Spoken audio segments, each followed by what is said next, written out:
Bandhan BSE Healthcare Index Fund. Will investing in this NFO help you in your investment journey or not? Let us find out through an in-depth analysis in this video. Hi, welcome to holisticinvestment.in. We help individual investors like you to make the right financial and investment decisions to reach your financial goals in a more faster and smarter way. Before analyzing whether this will be a good fit for our investment portfolio or not, let us understand a few basic details about this NFO. So, the NFO it opens on 21st August 2024 and closes on 3rd September 2024. And some of its key features are it is an open-ended fund type which has BSE Healthcare TRI as its benchmark index, and it belongs to the category of equity sectoral pharma. And the fund manager for this NFO are Mr. Nemish Sheth. And the minimum application amount you need to start investing in this NFO is just 1000 rupees. And according to Riskometer, the risk involved in this NFO is very high. And the investment objective of this NFO is to provide returns to the investors before expenses, which closely correspond to the total returns of the securities as represented by the underlying index, which can be subjected to the tracking error as this is an index fund. So now let's move on to knowing a little bit more about the BSE Healthcare Index. So this is an index which is designed to provide investors with a benchmark which reflecting companies included in the BSE All Cap that are classified as members of the healthcare sector. And this index can be particularly used for a variety of purposes such as benchmarking fund portfolios, launching of index funds, ETFs and other structured products. And the top 10 companies under the BSE Healthcare Index are the Sun Pharmaceutical Industries, Cipla Limited, Dr. Reddy's Laboratories Limited, Max Healthcare Institute Limited, Apollo Hospitals Enterprise Limited, Divi's Laboratories Limited, Lupin Limited, Aurobindo Pharma Limited, Zydus Life Sciences Limited and Torrent Pharmaceuticals Limited.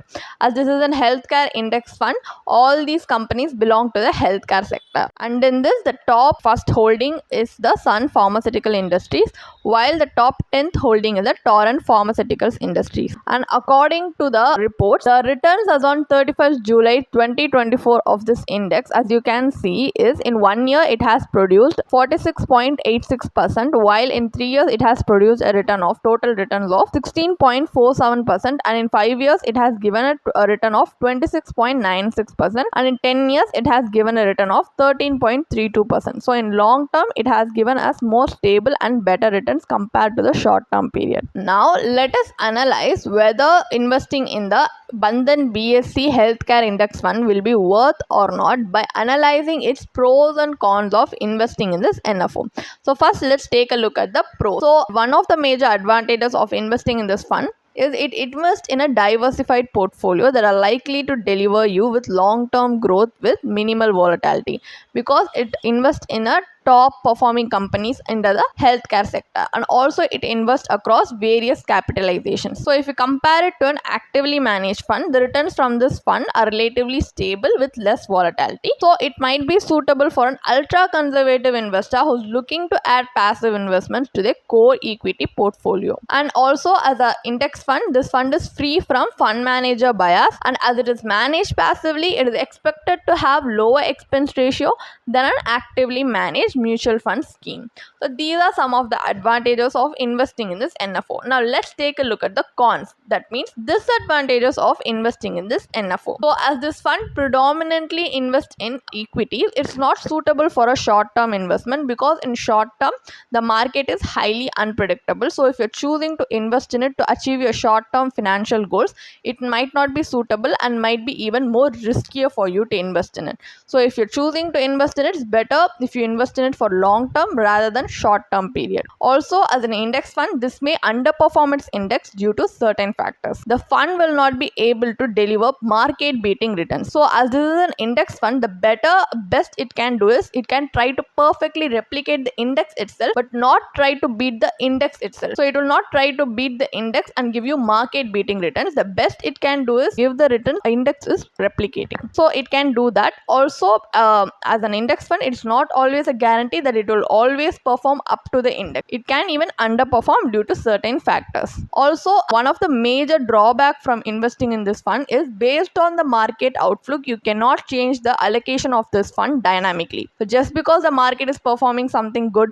or something high right now and you want to invest in it, you cannot, or you want to change the fund allocation dynamically to play to the market's advantage, you cannot do that because it will only try to replicate how the index is performing. So however the market is performing, it will not try to replicate the market's outlook at that time. It will only try to replicate how the index is performing. Also, as an index fund, it will only look at the overall performance of the index, but not the individual analysis of the underlying stocks or the soundness of the company they are going to invest. So if it's compared with an active fund, in this case, it can take calculated risk because in active funds, the fund managers are analyzing all the individual stocks and choosing only the best. But here you are not doing any kind of individual analysis, but rather only looking at the overall performance of the index for you to analyze. So another major drawback is the tracking error, since it may not help you perfectly track its index as well. So as this index fund, it is not flexible and will not be able to help you take any course corrective measures as well during the market crash. So you cannot take any course corrective measures. Just as how you cannot play to the market's advantages, you cannot take any course corrective measures to change the allocation of the fund dynamically also. Whatever, if the market is performing high or low, it will only try to replicate the index. So these are some of the major drawbacks of investing in this NFO. So what is the final takeaway from our analysis? Should we invest in the Bandhan BSE Healthcare Index Fund or not? As we can see from our analysis, it's completely based on what kind of investor you are, what is your risk tolerance, and what kind of allocation you want to give to your investment portfolio, and what is your time horizon for your financial goals. So all these factors boil down to if investing in this is worth or not. So generally, our personal opinion is this might be suitable for an ultra conservative investor who's not willing to invest in an actively managed fund. So if they can invest in a passive fund like this, but even then, our personal opinion is there are other similar index fund in the market that has a lower expense ratio and a lower tracking error compared to this fund. Also, if you're willing to take a little bit of risk, then you can definitely invest in other actively managed funds which have the potential to deliver higher returns than this fund. So also, if you're an investor who's expecting dynamic fund management and looking for investments that can beat the market, then you should definitely avoid investing in a passive fund like this and instead choose to invest in an actively managed fund which can give you dynamic fund management or also market beating returns in the long run. So finally, if you're still struggling with choosing to invest in it or not, or what kind of investments will suit your investment portfolio to achieve your financial goals, then you can definitely consult a professional financial planner for more professional guidance. They will try to make your entire investment journey more hassle-free and help you handle it more easily. So definitely consult with a professional to handle your investment journey and make it more smooth for you. You can definitely invest through this route also. And if you want to gain more professional guidance through a professional financial planner, you can choose to book a one-on-one complimentary consultation with one of our professional financial planner through the link in the description. Also, if you want to gain more investment and financial insights through the leading experts in the finance industry, we also conduct regularly free live webinars through which you can register and gain these insights. The link is in the description. Also, if you like this video, definitely hit like and subscribe to our YouTube channel so we can come up with more such financially beneficial content for you. Thank you for watching.